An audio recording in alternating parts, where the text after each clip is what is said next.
What's up, y'all? It's Nate Almighty, aka the Global Dark Skin Ambassador. We're going to try something new today. We're going to talk about MS-13 and the other most dangerous gangs in America. The other most dangerous gangs in America, brought to you by the website cheatsheet.com. Now, the reason why I want to do this video is because just like me and a lot of the rest of y'all that watch my videos, you know, we have a sort of affinity, a sort of attraction to the dark side, to the wild side. And me personally, I like to get into things like human nature and human reactions and environmental reactions on human beings, and you know, a lot of things to do with the human brain. And part of studying the human species and what makes us violent, what makes us vicious, murderous, what makes us resort to thievery, you know, and all type of criminality. When you get into things like that, you may come across a website like this that may be interesting. So I never read this before, so I'm gonna read this to y'all, and we gonna learn about MS-13 and the other most dangerous and violent gangs in America. This is in no particular order, but we're gonna learn together, alright? Without further ado, here we go. Now, America is home to some dangerous places. We have our sketchy cities and states where you'll want to watch your back, even though the bad parts of the United States tend to be much friendlier than the dangerous areas in other countries. Still, we have a culture that has ingrained a watch your back type of mentality. While generally trusting and friendly, we Americans retain a sense of skepticism. We know that anybody could turn out to be a cloaked villain or some sort, or they might even be in a gang. We'll look at 15 of the most dangerous and notorious gangs in the United States. This list isn't ranked in any kind of way, and it's hard to try to come up with some sort of parameters for how dangerous something is. But in law enforcement circles, these are the gangs that can be dangerous if you somehow find yourself face to face with them. Number one, the Latin Kings. Fact, the Latin Kings started up in Chicago in the 1950s. With an estimated 20,000 to 35,000 members, the Latin Kings is mostly comprised of Latinos from a number of different countries. Originally, the gang started up in Humboldt Park in Chicago with the coming together of Latino groups to defend themselves against discrimination and violence. Since then, the gang has adopted violence as its own. Look out for the colors black and gold and the group's famous Sacred Crown insignia. Number two, the Mongols. The Mongols Motorcycle Club was originally founded in California in the late 1960s.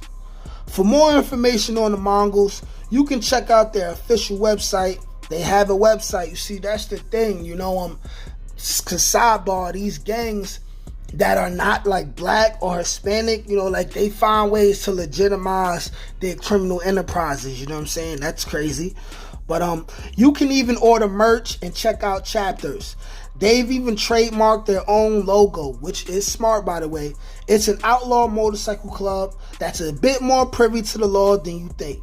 The club is estimated to have between 1,000 and 1,500 members and operates mostly in the American West. It's also known to be involved in all sorts of criminal activity, including engaging in violence with other biker clubs. So you see, a lot of these other gangs are probably going to have more numbers, but you know, the Mongol Motorcycle Club has managed to legitimize themselves and at least own their own name and logo, you know what I'm saying?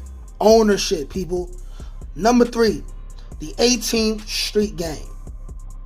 18th Street goes by a variety of names, including Calle 18, Barrio 18, Mata 18, and La 18. If anybody is willing to give MS-13 a run for its money, it's 18th Street. The gang has a presence in numerous states spanning the whole country. It's mostly comprised of Latinos from Mexico and Central America, but its main base of operations and birthplace is Los Angeles, California. It was originally founded in the 60s and has been tied to numerous organized crime activities. Number four, Los Zetas. Operating along the U.S. border, The Zetas have been called the most technologically advanced, sophisticated, and dangerous cartel operating in Mexico. Oh, damn. Damn. If the feds is calling them that, then you know that these niggas is not playing. Moving on, though, you've likely heard of the Zetas before, as they're one of the most brutal drug cartels in the world. We'll spare you the details, but they're famous for making rather gory examples out of people, including children.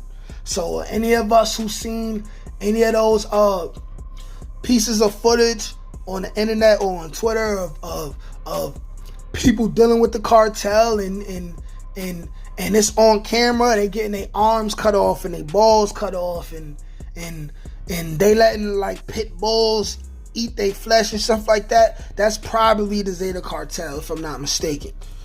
Their history is fascinating too, as at one time many members were actually a part of the Mexican army, which fought against the cartels. But learning their methods, those military members became their own cartel and took over. Human nature and the need for power, you know, what else we gonna say about that? Now, moving on to number 5, the Aryan Brotherhood, aka the white boys that hate everybody that's not white, aka the white boys that got beat up in the movie Higher Learning. But next, this band of white supremacists has an estimated 15,000 members in and out of prison. And they probably got more who are white supremacists in their heads, you know what I'm saying? So they might be the biggest gang on this, you know what I'm saying? But you know, racist white people, they operate in code, you know what I'm saying? They will cover their racistness when they deem it necessary.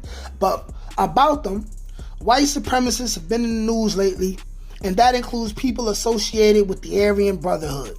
Founded as a prison gang more than 50 years ago in the notorious San Quentin State Prison, the Aryan Brotherhood makes up a small percentage of inmates around the country. But the group is responsible for 18 to 25% of all the murders within state and federal prisons. So that means they killing shit. If it's smoke, they bringing it to you, man. Number 6, the Hells Angels. The Hells Angels have been the most famous outlaw motorcycle club and were founded shortly after the end of World War II. Another motorcycle gang with its own website and incorporations, the Hells Angels have a worldwide presence. Officially established in 1948 in the state of California, the Hells Angels now have a presence in 56 countries. The history of the Hells Angels is long and rich, with too much detail to go into. Suffice it to say that they've been involved in just about everything you can think of, and it'd be worth it to pick up a book about the club, like the one written by Hunter S. Thompson, whoever that is. Number 7, the Gangster Disciples, the GDs.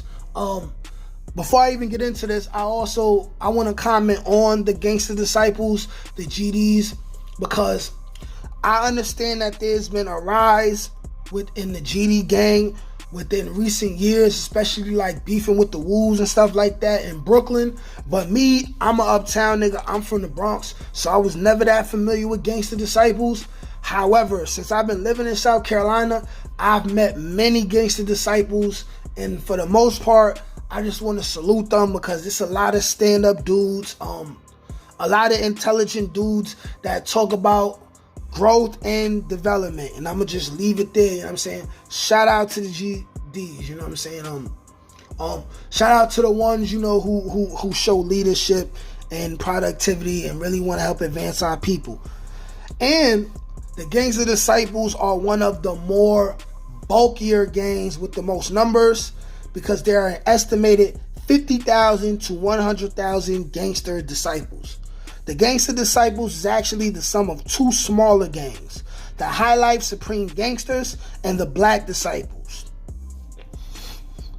In the late 1960s, leaders of the two combined them into a larger street gang, which has been on the loose ever since.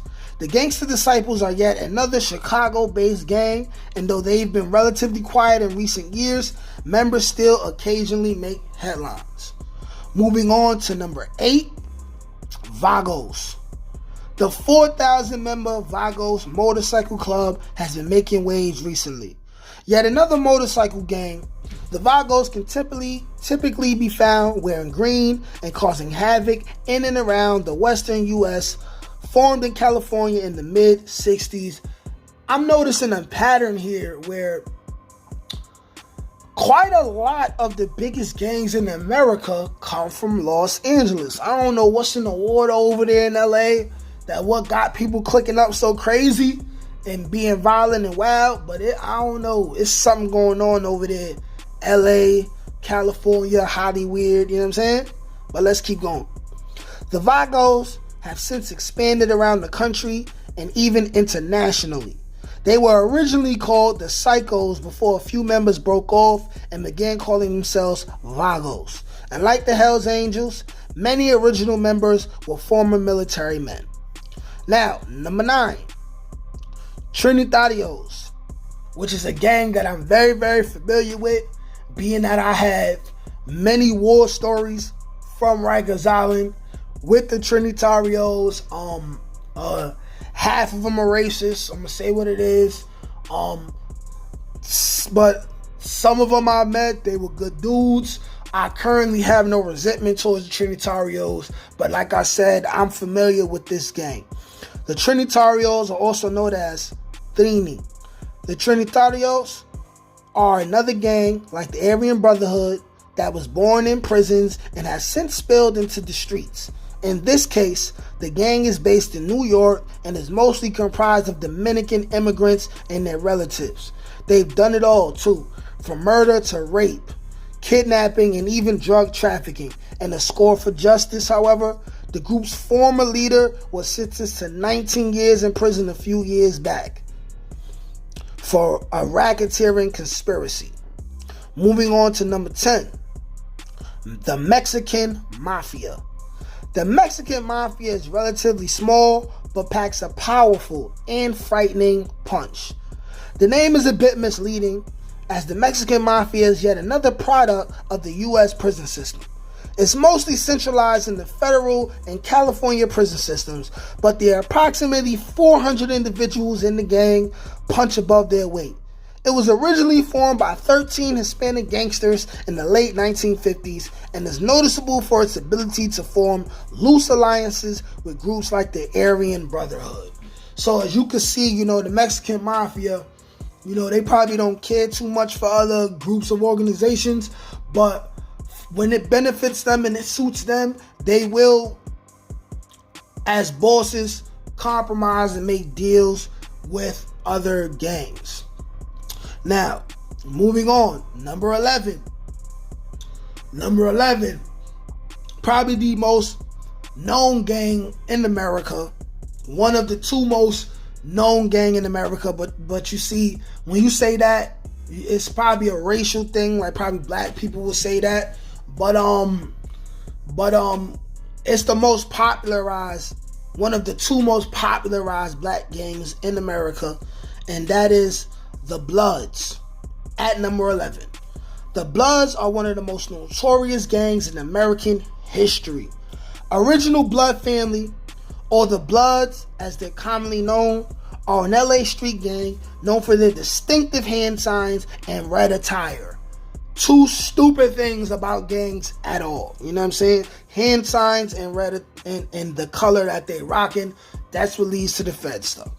After being formed in the early 1970s, the Bloods spread all across the country. They're also famous for their well-known rivalry with another LA street gang, the Crips. Today, there are an estimated 20,000 to 25,000 Bloods spread throughout the country. Number 12, the Crips. Original Crip homies were founded in the late 60s in LA. Like the Bloods, the Crips are seemingly a relic of a bygone era, but they're still very much around and very active.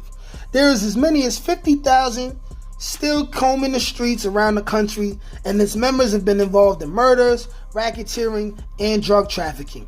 Though they're originally a California product, many young Crips are in and around New York, with the rest sometimes making the news. And that ain't even the half of it, you know what I'm saying? Number 13, Cosa Nostra, better known as the mob or the Mafia. The mob, or Cosa Nostra, is actually the Sicilian Mafia crime syndicate.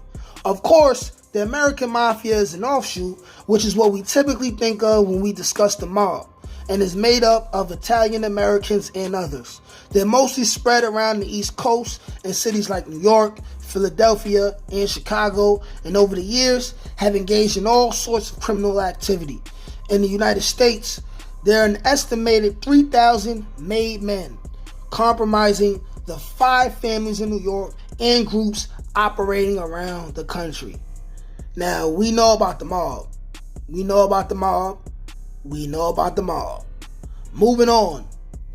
Florencia 13. Another LA street gang, Florencia 13 is allied with the Mexican Mafia. Florencia 13 is named after Florence, the area in California from which it originates. A for the 13. The letter M is the 13th letter of the alphabet and is meant as an homage to the Mexican Mafia. The gang was established way back in the 1930s by Mexican Americans and has a long history of attacking African Americans in South Central LA. There are estimated 10,000 members currently located all around the country, you know. This is why, you know what I'm saying, maybe it's time for our black gang members in LA to join together and do something different, you know what I'm saying? Because you know, the Mexican Mafia is on that ass. Number 15, MS-13. There are as many as 10,000 members of Mara Salvatrucha operating in 46 states.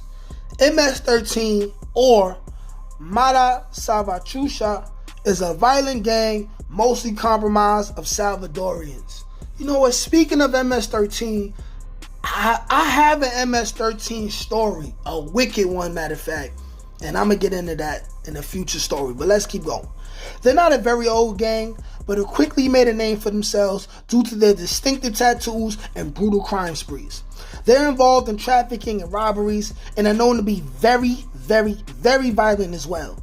Some MS-13 members have been terrorizing communities only miles from the White House in Washington, D.C. And with that being said, those were 15 of the most dangerous gangs in and around America. This was a different kind of analysis video. You guys let me know if you enjoy this content. I'll give you more videos like this. Like, share, comment, subscribe. Peace.